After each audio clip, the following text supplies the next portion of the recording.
UGC के विरोध में आक्रोश, प्रधानमंत्री से कानून वापस लेने की मांग। झांसी विश्वविद्यालय अनुदान आयोग द्वारा जनवरी 2026 में अधिसूचित यूजीसी रेगुलेशन एक्ट 2026 के विरोध में सवर्ण समाज ने कड़ा ऐतराज जताया है। सवर्ण समाज के प्रतिनिधियों ने प्रधानमंत्री को ज्ञापन भेजकर उक्त कानून को तत्काल प्रभाव से वापस लेने की मांग की है। वहीं राष्ट्रीय ब्राह्मण महासंघ के जिलाध्यक्ष ऋषिकेश रावत, मुखिया एवं महानगर अध्यक्ष पम. डॉक्टर विवेक बाजपेयी ने संयुक्त रूप से कहा कि यह अधिनियम उच्च शिक्षा संस्थानों में जाति आधारित भेदभाव को बढ़ावा देता है। उन्होंने आरोप लगाया कि इसमें केवल एससी, एसटी, ओबीसी एवं दिव्यांग वर्ग के छात्रों के अधिकारों पर बल दिया गया है, जबकि सामान्य वर्ग के छात्रों के संवैधानिक अधिकारों की अनदेखी की गई है।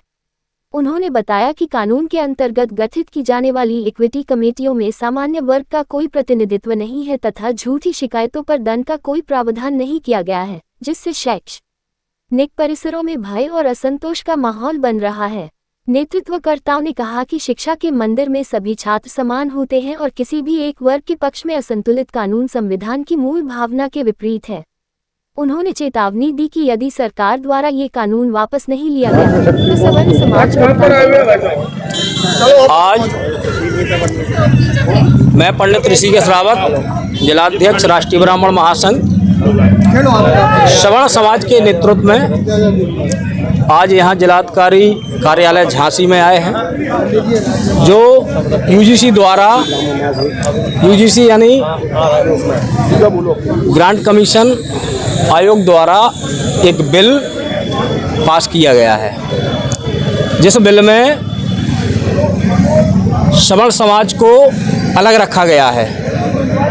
यानी इसका यह सीधा सीधा कि अगर कोई एससी, ओबीसी का छात्र, एससी, एसटी कोई भी छात्र झूठी शिकायत लेके जाता है सवर्ण समाज के बच्चे की कि ये हमारे साथ में भेदभाव करते हैं, तो सवर्ण समाज के बच्चे की बिना सुने उस पर कार्रवाई की जाएगी। और इसके लिए कोई न्याय पक्ष नहीं रखा गया है, ना ही इसकी जो समिति बनाई गई है उस समिति में कोई भी सामान्य वर्ग का व्यक्ति नहीं रखा गया है। इसके लिए पूरे सवर्ण समाज में आक्रोश है। जो देश का संविधान समाज को जोड़ने के लिए काम करता है, आज देश में जो सरकार चल रही है जिस पर सनातन धर्म को एकता और अखंडता में जोड़ने की बात कही जाती है, लेकिन आज वही सरकार सनातन को तोड़ने का काम कर रही है। इस तरीके के ऐसे काले कानून लाके समाज का बंटवारा हो रहा है। इसी के लिए हम जिलाधिकारी महोदय के पास ये ज्ञापन सब समाज लेकर आए थे और इसका पुनः पुरजोर विरोध भी किया गया है। एक ऐसा जटिल कानून जिसकी ना कभी किसी ने मांग की, न उसके लिए कोई धरना हुआ, न कोई प्रदर्शन हुआ, उसके बावजूद भी रातों रात चुपचाप इस काले कानून को लागू कर दिया गया। ऐसी कौन साजिश रच रहा है, ऐसे कौन से आस्तीन के सांप हैं जो सवर्णों के पीछे पड़ गए? ये बहुत बड़ा एक जांच का विषय है। और आखिर ऐसा क्यों हुआ? कल मैं आपको एक हकीकत बात बताना चाहता हूँ। मेरे बच्चे कल कॉलेज गए, यूनिवर्सिटी में पढ़ते हैं बच्चे। कल जब वो यूनिवर्सिटी से लौट कर आए तो मैं लखनऊ गया हुआ था। रात को मेरे घर पे पहुँचते उन्होंने मेरे से सवाल किया कि पापा आज हम लोग यूनिवर्सिटी में गए थे, बहुत चर्चाएं हो रही थी कि अगर फला जात के लोग या फला समाज के लोग हमारे खिलाफ अगर कुछ रिपोर्ट कर देंगे और उसमें यह भी शर्त बताई गई है कि वो गोपनीय शिकायत कर सकते हैं, और अगर वो शिकायत कर देंगे तो हमारे को जेल हो जाएगी, हमको FIR हो जाएगी। मतलब उनके अंदर मैंने रात को डर महसूस किया। आखिर क्या ज़रूरत पड़ गई मुझे समझ में नहीं आ रहा। इस देश को कहाँ ले जाया जा रहा है इस कानून के माध्यम से? मेरी आदरणीय देश के प्रधानमंत्री मोदी जी से सादर नम्र निवेदन है, विनम्रतापूर्वक निवेदन है कि कृपया इस कानून की समीक्षा करें और इसको देश हित में तुरंत अविलंब इसको वापस लेने का कष्ट करें। बहुत धन्यवाद। क्या कहना रहेगा यूजीसी को लेकर?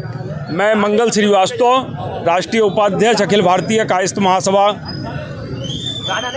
आज स्वर्ण समाज के तत्वाधान में हम सभी विप्र बंधुओं ने आज जो है जिलाधिकारी जी को एक ज्ञापन दिया, जिसमें प्रधानमंत्री जी को ये ज्ञापन दिया गया है माध्यम से DM साहब के। आज जो है सभी लोगों ने इस काले कानून का विरोध किया है। ये काला कानून आपको मैं अवगत करा दूं, ये अगर इस पे हम लोगों ने घर से निकलकर एक एक व्यक्ति अगर घर से नहीं निकला तो आने वाले समय में हमारे बच्चों को, हमारे परिवार को इस कानून से बहुत बड़ा नुकसान होने की संभावना है। हम माननीय प्रधानमंत्री जी से, मोदी जी से निवेदन करते हैं कि इस कानून को पुनः विचार करते हुए, हम किसी जाति विशेष के विरोध में नहीं है, हम न किसी का विरोध करते हैं और इस पर जो है उचित कार्रवाई करते हुए हमारा और हमारे समाज का और हमारे स्वर्ण समाज का अधिकार हमको लौटाया जाए, नहीं तो हम लोग इस पे उग्र कार्रवाई करेंगे और आगामी समय में जेल भरो आंदोलन और आमरण अनशन की भी हम लोग कार्रवाई करने के लिए बाध्य होंगे।